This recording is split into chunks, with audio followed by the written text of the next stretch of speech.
ahora le damos la bienvenida en esta nueva clase virtual donde vamos a desarrollar o a diseñar una línea de deducción por bombeo, que es la que vemos acá en la imagen. En esta clase vamos a diseñarla desde el punto de vista técnico. Luego, en una segunda sesión presencial, vamos a ver cómo, una vez diseñada desde el punto de vista técnico, seleccionamos desde el punto de vista económico el tipo y diámetro de tubería que mejor se ajusta a esta línea de aducción por bombeo. Ahí vemos el enunciado que dice diseñar la línea de aducción que se muestra considerando 8 horas diarias de bombeo a través de una tubería de acero para un consumo medio de 24.3 litros por segundo. Se le dice dimensionar y ubicar las estructuras complementarias. También que se represente dentro del perfil, ¿verdad?, las líneas de energía. Recuérdense que estas líneas son de importancia en los diseños de líneas de aducción, tanto por gravedad como por bombeo. Y las estructuras complementarias son aquellas válvulas, ¿verdad?, de limpieza o de expulsión de aire. En este caso, como es un sistema por bombeo, también tenemos lo que son las chimeneas de equilibrio, válvulas de alivio, válvulas check, que son indispensables para el funcionamiento de estos sistemas.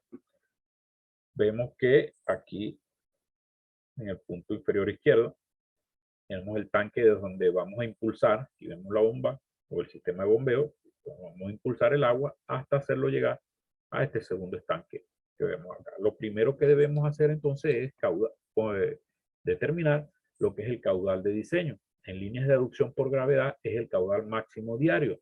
En líneas de aducción por bombeo también es el caudal máximo diario, pero en este caso no se afecta por el factor K1, sino que se multiplica por la relación que hay entre el número de horas de bombeo y el número de horas diarias. Es decir, las horas de un día 24 entre las horas que va a estar funcionando el equipo de bombeo. Y de esa forma obtenemos el caudal de bombeo o el caudal de diseño para la línea de aducción por bombeo que en este ejemplo se nos pide diseñar. Luego, debemos buscar cuál es el diámetro teórico, ¿sí? Y nosotros en las clases y presentaciones y en los textos que se les especificó, hay por lo menos tres metodologías para identificar cuál es este diámetro económico o el diámetro teórico. La primera es utilizar, como vemos acá, esta expresión, que es la ecuación de Brice, utilizada para cuando el número de horas de bombeo es menor a 24 horas. Vemos allí que nos da un diámetro de 266 milímetros. También tenemos la tabla de velocidades económicas establecida por el Instituto Nacional de Obras Sanitarias y que solo con entrar con el caudal de diseño, él nos dice cuál es el diámetro económico aproximado que se debe utilizar. Y también en el texto de Simón Arocha hay un ábaco en el cual fue diseñado por este autor para las tuberías por bombeo y que dependiendo del caudal que se vaya a transportar y el material de la tubería, entonces nosotros podemos estimar por ahí cuáles serían los diámetros económicos teóricos para la línea de aducción, y en este caso nos dice que está entre 300 y 350. Son los diámetros económicos según el abaco de Arocha. Luego que nosotros tenemos estos tres diámetros, usted dirá, entonces, ¿cuál es el diámetro teórico que vamos a determinar o a escoger, a seleccionar de estos tres metodologías?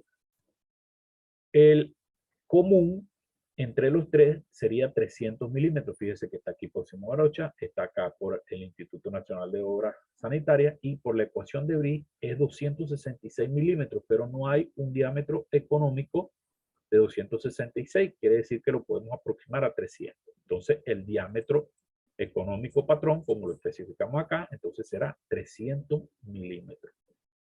Ahora bien, en líneas de aducción por bombeo, como la construcción de este tipo de obras, no solo desde el punto de vista económico requiere de la inversión inicial, es decir, instalar las tuberías y instalar los equipos de bombeo y todos estos accesorios que hacen falta en este sistema, también hay un valor adicional que son los costos variables o los costos, ¿sí? Los costos variables en el tiempo, que son los de mantenimiento, reparación, reemplazo, costo de la energía.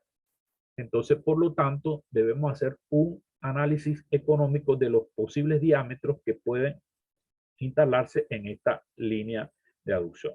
Como ya tenemos un diámetro patrón de 300 milímetros, ¿verdad? Lo colocamos en el medio acá, en el rango de diámetros, y colocamos dos diámetros inferiores y dos diámetros superiores, pero diámetros comerciales. Fíjense que 300 milímetros, 250, 200, 350 y 400 son diámetros comerciales. No podemos colocar diámetros como este 266 porque en realidad esto desde el punto de vista económico no existe como tal. Luego que tenemos ese rango de diámetros económicos, vamos a determinar, ¿verdad?, una altura de bombeo para este caudal de diseño. ¿Pero para quién? Para el diámetro económico patrón o el diámetro teórico. Con este caudal, ¿verdad?, y este diámetro, nosotros podemos aplicar estas expresiones que vemos acá, que esta no es más que la expresión del coeficiente alfa. Esta es la ecuación de Hazen y Williams para determinar las pérdidas. Determinamos las pérdidas y a esas pérdidas le vamos a sumar el delta H estático o la carga estática en el sistema de bombeo, que si lo apreciamos acá es la diferencia entre este nivel acá que sería 20 y este nivel acá que sería 170. Entonces restamos 170 menos 20, entonces nos da 150. Sería la carga estática, y a esa carga estática le sumamos las pérdidas de carga que se producen a lo largo de toda la tubería, son 32, tenemos entonces una altura dinámica, una altura de bombeo de 183.52 metros, como observamos acá, altura de bombeo o altura dinámica. Ahora, con esa altura de bombeo y este caudal de diseño, nosotros debemos seleccionar un equipo de bombeo, como lo hacían ustedes en mecánica de fluido, buscan una serie de fabricantes reconocidos a nivel nacional e internacional y que haya la disponibilidad de estos fabricantes y de estos equipos, y seleccionan un equipo de bombeo. En este caso seleccionamos el fabricante Malmedy para esos datos de diseño y encontramos un equipo de bombeo que satisface ese caudal de bombeo y la altura de bombeo inicial de diseño.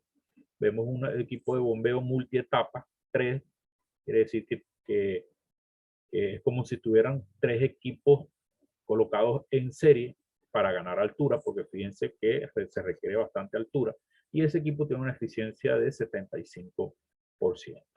Luego, para nosotros saber cuál de estos diámetros iniciales que tenemos acá vamos a seleccionar, debemos construir las curvas características del sistema para cada diámetro, en función de estos caudales que genera el equipo de bombeo seleccionado. Nos recordamos entonces que la curva característica del sistema no es más que la sumatoria del delta H estático, que ya vimos que es 150, y las pérdidas que se producen a lo largo de la tubería.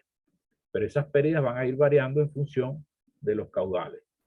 Y entonces para cada diámetro, aquí tenemos entonces los valores de altura de bombeo para poder construir las curvas características del sistema, que las vemos reflejadas en esta gráfica acá en la parte inferior de la diapositiva. Aquí tenemos esta curva que está acá, viene representada por esta línea roja, la de 250 milímetros por esta línea color naranja, y así sucesivamente cada una de estas curvas para los diámetros seleccionados anteriormente. Luego que tenemos estas curvas características ya de cada una de las tuberías, las curvas características del sistema, debemos superponerlas con la curva de bombeo del equipo de bombeo seleccionado previamente para conseguir lo que son los puntos de operación de la bomba. Fíjense que para el diámetro de 200 aquí tenemos el punto de operación, el de 250 estaría por acá, y así con cada uno de los diámetros obtenemos los puntos de operación. Ahora bien, para nosotros poder seleccionar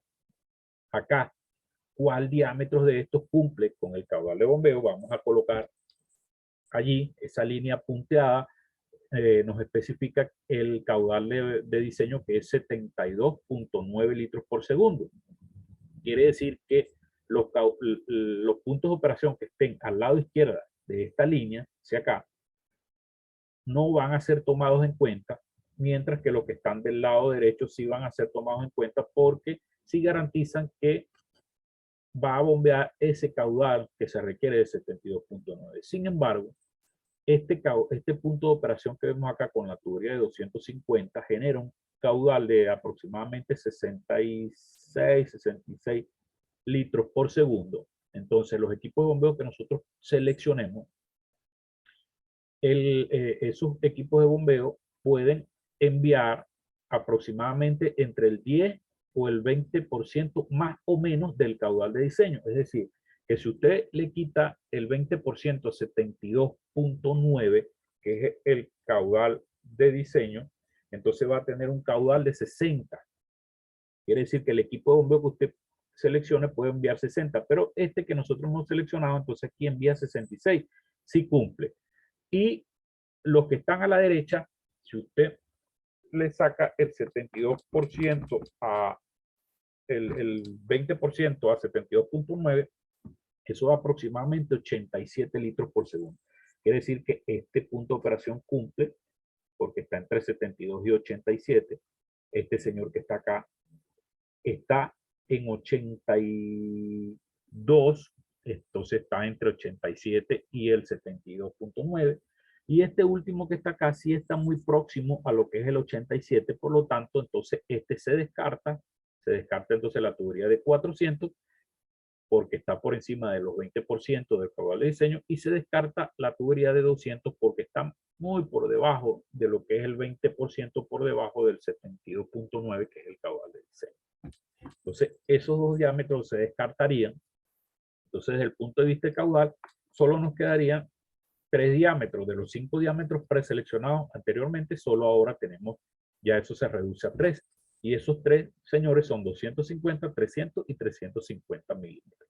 Ahora bien, los puntos de operación de cada uno de estas tuberías, por lo menos este 250, sería un caudal de 66 aproximadamente, con una altura de 215, como vemos acá. Y así, el de 300 milímetros sería un caudal aproximado de 78 y una altura de bombeo aproximada de 190. Y así lo hacemos también con el de 350 milímetros. Ahora bien, vamos a verificar esos diámetros de esas tuberías, a ver cuál de ellas, desde el punto de vista de velocidad y de pérdida, cumplen con esos requisitos. Fíjense que las velocidades en la impulsión, si verificamos la velocidad para el diámetro de 250 será 1.34, para el diámetro de 300 milímetros 1.10 y la velocidad para el de 350 milímetros es 0.87. Estas velocidades están dentro del rango que especifica las normas. ¿Por qué? Porque la verificación de la velocidad de impulsión debe estar entre 2 metros por segundo y 0.60 metros por segundo. Y estos señores que están aquí están dentro de este valor. Y las velocidades de succión para cada caso deben estar entre 1 y 0.60. Y entonces estos señores están en ese rango. Quiere decir que esos 3 diámetros desde el punto de vista de velocidad pueden cumplir o cumplen. Ahora, cuando nos vamos a determinar las pérdidas de carga y pérdidas unitarias, aplicamos la ecuación de Hazen y Williams, ¿verdad? Para cada uno de los puntos de operación, y vemos que para el diámetro de 250 tenemos una pérdida de 65, para el de 340 y el de 350 tenemos 20 metros de pérdida de carga. Ahora, cuando nos vamos a las pérdidas unitarias, fíjense, no es más que dividir estas pérdidas de carga entre los kilómetros de la tubería. Vemos que todos cumplen con el rango que especifica Bolinaga, que deben estar entre 5 y 15. Este último de 350 milímetros está por debajo del rango de los 5. Sin embargo, se pudiera considerar, pero está alejado desde el punto de vista económico, está alejado de esa consideración. Por lo tanto, entonces los diámetros desde el punto de vista técnico seleccionados para esta línea de deducción por bombeo serían 250 y 300. Y si alguno quisiera hacer el análisis económico, pudiera incorporar también lo que sería el diámetro de 300 milímetros. O sea, hasta acá la primera clase de líneas de aducción por bombeo.